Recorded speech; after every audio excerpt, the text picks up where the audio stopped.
And this is a continuation, the 21st century. So on that level, the old continues.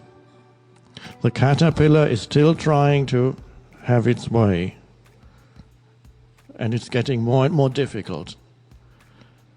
Similarly, we could compare it to the flowering of plants, this incredible beauty that has arisen on the planet through flowers, consciousness expressing itself through this ethereal form of flowers that humans have always recognized as very special.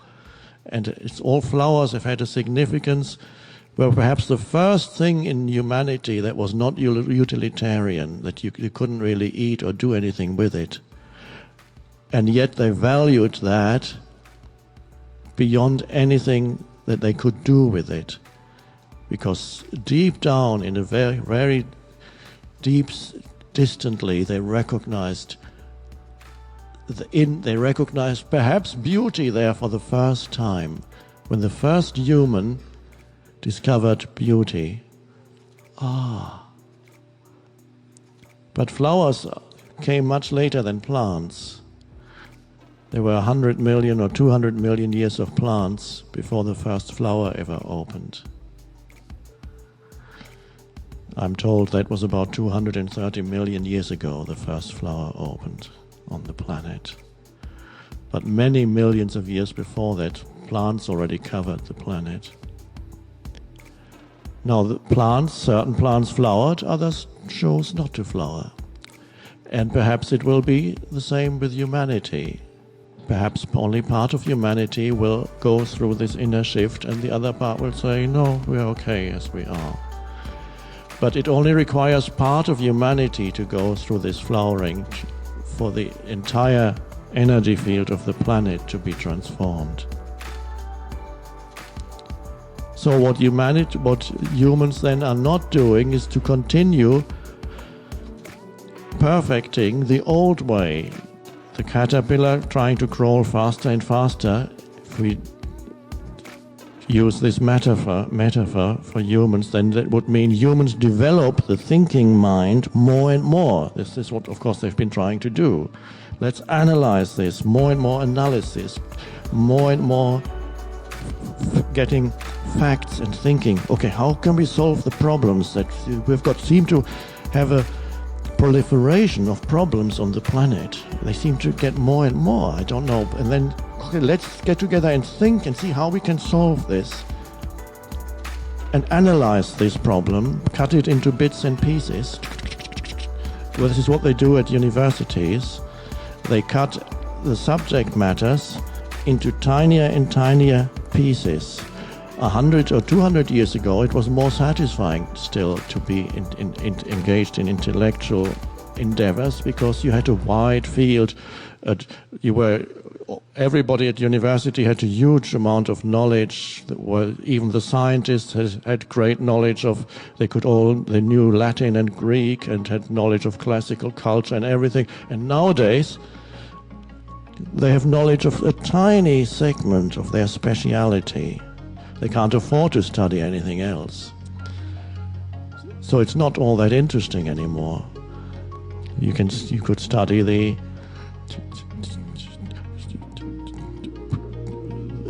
you can write a PhD on the leaves of a tree, the leaf of the oak tree. You can do it's this wonderful phenomenon, of course, the leaf, but to see it in isolation. So everything, the mind cuts it up. And it doesn't solve anything. Any solution that it comes up with creates more problems. Okay, now we'll invent a medicine to combat the side effects of this medicine.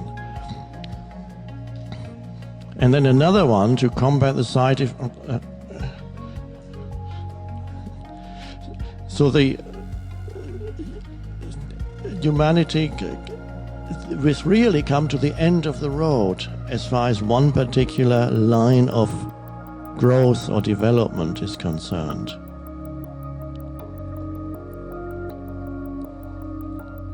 And now the shift needs to happen and is happening to something entirely different, which means thinking will become no longer primary but secondary. You can still think, beautifully. But you're no longer trapped in thought. Something arises that is deeper than thought, and that is the butterfly. It's like something suddenly emerging that's so different from what was there before. And some of you have already experienced that in yourself, that shift from there was once this anxious, depressed, or whatever, angry, stressful little me. Something else has come, and there's been an opening and a spaciousness that wasn't there before, or was there but had been obscured continuously. That is the new. And it's from there that you see the old in you, which of course still has its momentum. It has its momentum both on the external level. When you see the news and read the newspapers, then you can see how strong the momentum of the dysfunctional consciousness in humanity still is. And you can see it in yourself occasionally, that the old reactivity, the old reactions, or the waiting for the next thing, the denial of what is, in various ways of running away from the present moment. All these old movements also still periodically come as wave movements. And sometimes even the seeing is lost. Even in those in whom the new is already arising, sometimes they get lost totally in the old, deeply conditioned, collective, personal mind movement. And wake up a few hours later, a few days later, you might even be lost a few weeks. I've heard of people who got lost for a whole year. And then they couldn't stand the suffering anymore. And finally, through the suffering, they got woken up again. I tell you.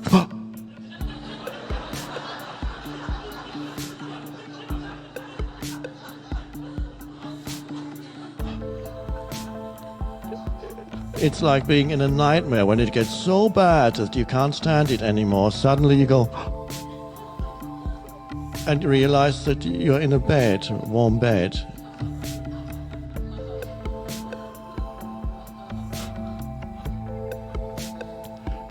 And this is a very significant term, waking up. And of course it has been used for thousands of years in spiritual teachings, awaken.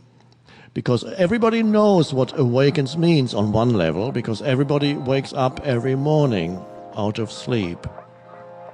And you know what that is. So there's dream, sleep and dream. And then they go. So it's used as a kind of metaphor to describe something that is similar to waking up from sleep. But of course it's not that, because in spiritual terms, ordinary human consciousness is a kind of sleep also. To be identified completely with one's conditioned thinking and emotion, that movement, to be totally identified with that is a kind of dream, conditioned. And so most humans are still in it, but many, many more than ever before are now waking up out of that. But to see in yourself, to verify it in yourself that it is a kind of dream to be in that. And it creates a certain reality that corresponds to your conditioning. You interpret through the veil of this dream, through the old interpretations and reactions, you interpret the events and people and situations around you. So everything, it gets incorporated into the dream world. So you see nothing then as it is, because you impose your dream on it. Human beings that come into your life, situations that you are in, you don't see it as it is. You only see your story about it.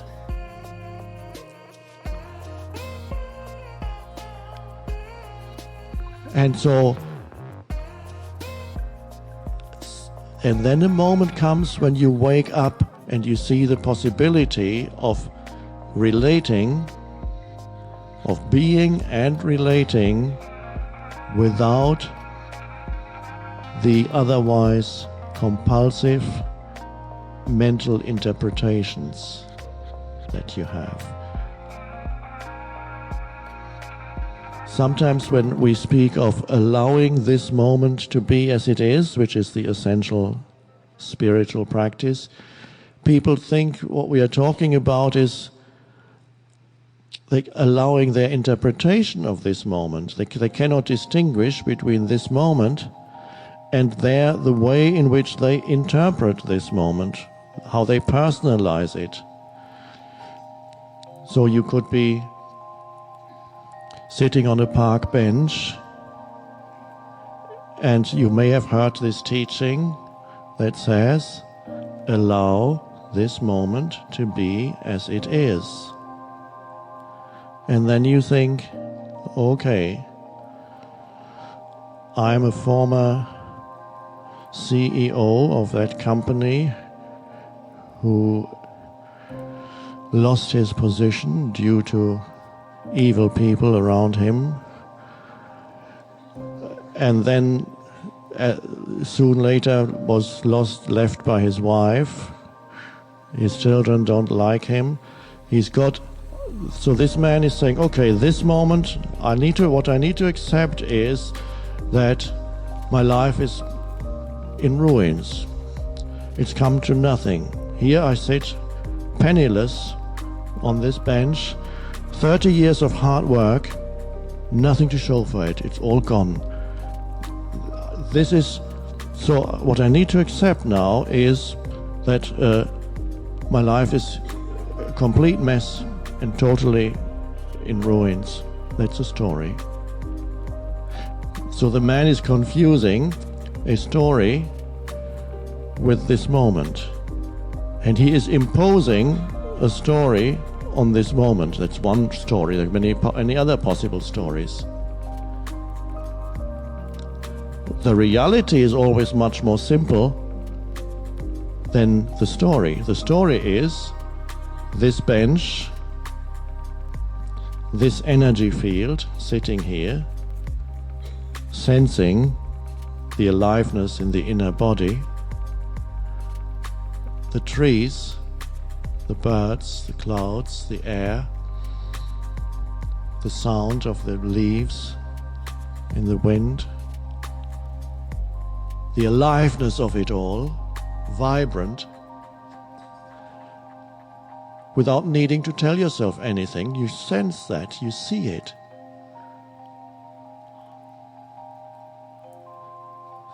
This moment is the simplicity of sitting here on the park bench and watching the aliveness all around.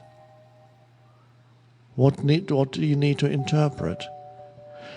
You accept this moment as it is, and then you put your hand in your pocket and you pull out $2. That's what I have here, $2. All right. You accept that. What else can you do? That's what is. So the story of ruined and all come to nothing, and we're never going to make it anymore. All that mind movement is not part of the simplicity of now. So don't confuse when we speak of accept what is. Don't confuse a story with the simplicity of what is. What is just this. Here, sense perceptions, feeling the inner body, and most importantly, something that's usually ignored,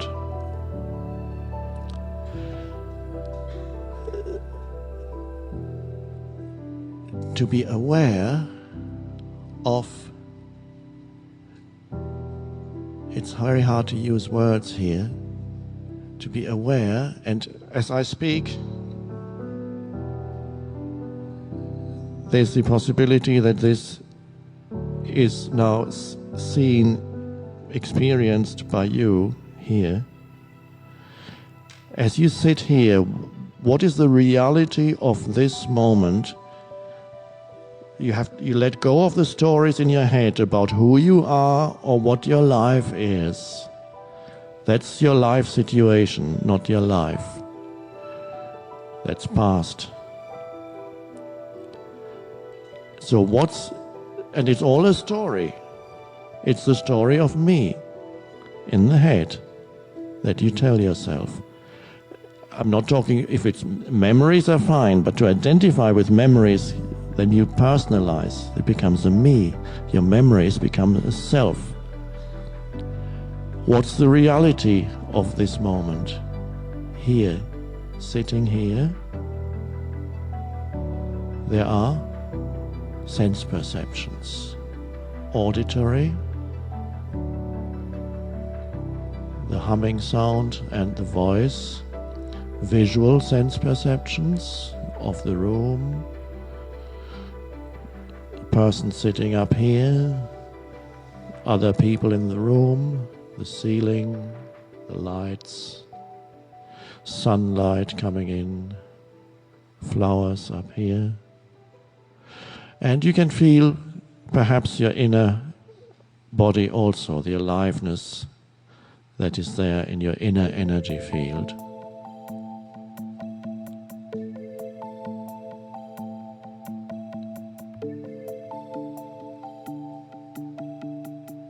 And underlying all that, even deeper than anything that you experience or notice at this moment, is the alert attention, the field of alert attention in which this seeing, this hearing, this sensing is happening. One could also call it a field of stillness. There's a field, an alert stillness in which your sense perceptions happen. That alert stillness is always there. Otherwise, there would be nothing. For anything to be, there needs to be consciousness in which the experience or the thought or the perception happens. So that alert underlying field is consciousness itself. And it is a revolutionary thing for a human to become aware of that, but it is also very, very subtle. It is not something that you can grasp. The mind will try to make it into some new object, and the danger, of course, is there when we talk about it. We make it into an object of consciousness because we put it into words. We make a thought out of it, out of something that is far beyond thought. So the mind thinks there is something here to grasp and hang on to, or to achieve, or to hold. But there isn't. It is all pervasive, the only real power in the universe, and at the same time, it is so subtle that most humans miss it entirely. They don't know that dimension. They only know that which arises in consciousness. They know it, but they identify with it. They react to it. What arises in your field of consciousness are sense perceptions, experiences, thoughts, and emotions. Sense perceptions, experiences, things happen, situations, which is also really sense perceptions, thoughts, emotions.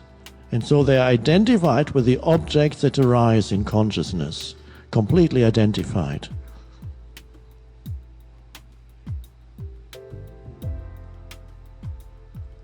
Never knowing that deeper level, that is the very condition for the arising of anything, it comes out of that. And one could describe that as stillness. The word limits it somewhat, but it's a pointer. So one could say there is in you the dimension of stillness. Has never not been there. Is not something that you need to acquire or achieve, that you could achieve in the future, in time. If you're looking to the future to achieve that dimension, enlightenment, whatever you want to call it, if you look to the future to achieve that dimension, that very looking to the future prevents you from seeing that it's already the very essence of your being now. So many humans are looking to the future to look for fulfillment or enlightenment or liberation in whatever way, through $1 million or through spiritual enlightenment. That they look to the future for that, and the moment you move away and look to the future for it as if it were something that you could get from someone or through some experience, you've gone away from it. Mentally, you've gone into the old conditioned mind movement, which is looking to the next thing. This is why I spoke yesterday of the vertical dimension that we are going into here. So the dimension of stillness, let's for a moment use that pointer, and let's never get attached too much to one single pointer, because then you make it into some kind of belief. And the concept satisfies you for a moment. And then you could even say, I believe in stillness. You don't believe in stillness? You're wrong.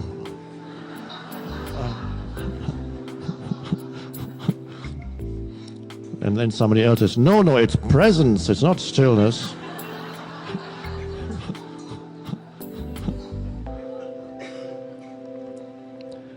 There is in you that already, the stillness underneath all the mental noise and the emotional fluctuations. There is that realm of the unconditioned, pure awareness, pure consciousness. And that is, on the one hand, you could call it is the non-personal dimension of you. It is where you transcend the personal sense of self. And then you might say, no, I don't want to lose myself. But what you hadn't realized is you think that yourself is the story of yourself. But that is no more than thoughts. If you look very deeply and closely into what you mean when you say, I don't want to lose myself, I can feel there's something precious here that I do not want to lose. And you think that sense of something precious that I am, I cannot imagine that I'm going to die. The world, me dead, and the world without me can't be.